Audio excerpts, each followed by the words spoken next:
Kembali di IDX Opening Bell, pemirsa, setelah mengamati perdagangan saham di Bursa Efek Indonesia, kita akan menuju Jakarta Futures Exchange untuk mencermati perdagangan komoditas.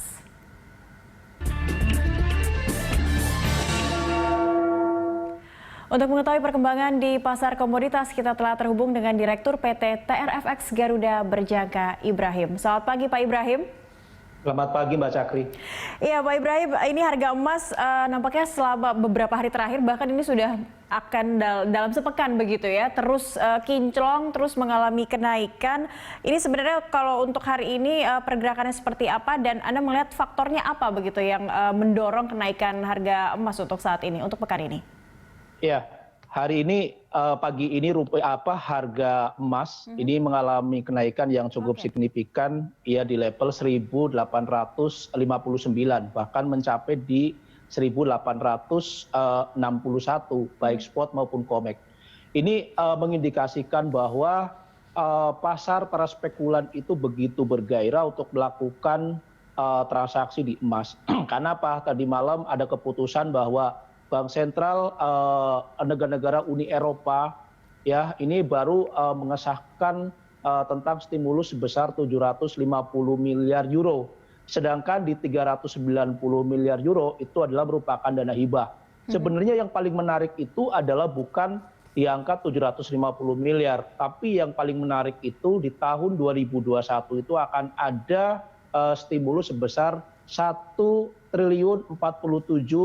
miliar euro. Ini yang sebenarnya yang cukup menarik sehingga memantik para spekulan untuk mengambil posisi beli. Itu yang pertama. Yang kedua, kita tahu bahwa masalah pandemi virus corona sampai saat ini terus mengalami penyebaran walaupun banyak negara-negara yang sudah memiliki obat penawar. Tetapi bahwa penularan pandemi virus corona di beberapa negara ini menjadikan sebagai acuan bagi pelaku pasar untuk kembali mengoleksi emas. Ya, kenapa? Karena ada kemungkinan besar negara-negara akan kembali lagi melakukan penutupan sementara sehingga apa? Sehingga pertumbuhan ekonomi akan mengalami satu permasalahan.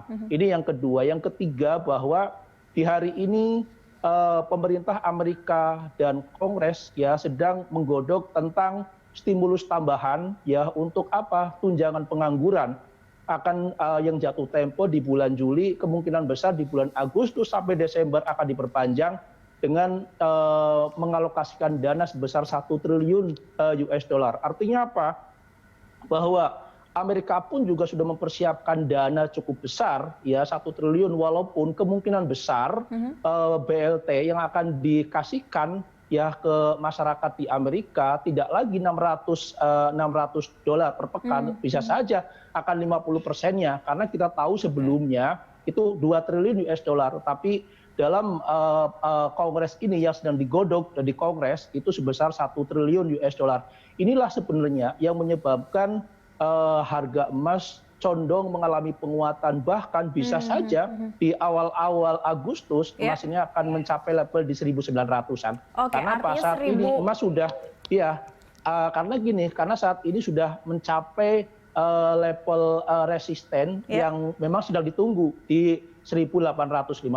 Oke, tidak menunggu waktu lama, di awal Agustus kemungkinan bisa di 1.900, level 1.900 bisa ditembus oleh emas begitu ya Pak Ibrahim. Tapi kalau dari rekomendasi Anda sendiri untuk para pelaku pasar, apakah ini momentum untuk bisa berinvestasi atau menyasar emas di harganya yang masih cukup tinggi untuk saat ini, atau ada rekomendasi lain begitu Pak Ibrahim? Ya, kalau menurut saya saat ini harga emas relatif lebih tinggi.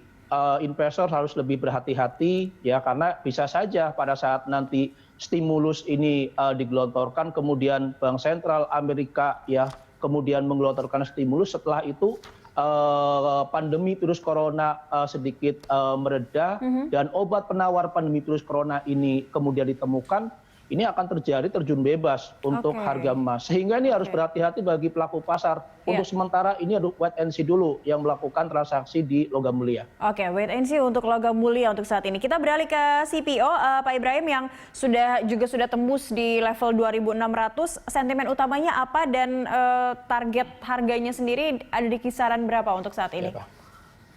Harga CPO saat ini memang terus mengalami kenaikan, banyak beberapa faktor yang mempengaruhi, salah satunya adalah musim kering di Malaysia, kemudian produksi juga mengalami penurunan bersamaan dengan negara-negara importer tradisional seperti Tiongkok dan India yang pertumbuhan ekonominya cukup bagus, sehingga apa? Sehingga kebutuhan untuk minyak nabati ini cukup tinggi. Kenapa? Karena restoran, ya perkantoran, mal, hotel sudah dibuka, ya sehingga kebutuhannya ini juga semakin tinggi.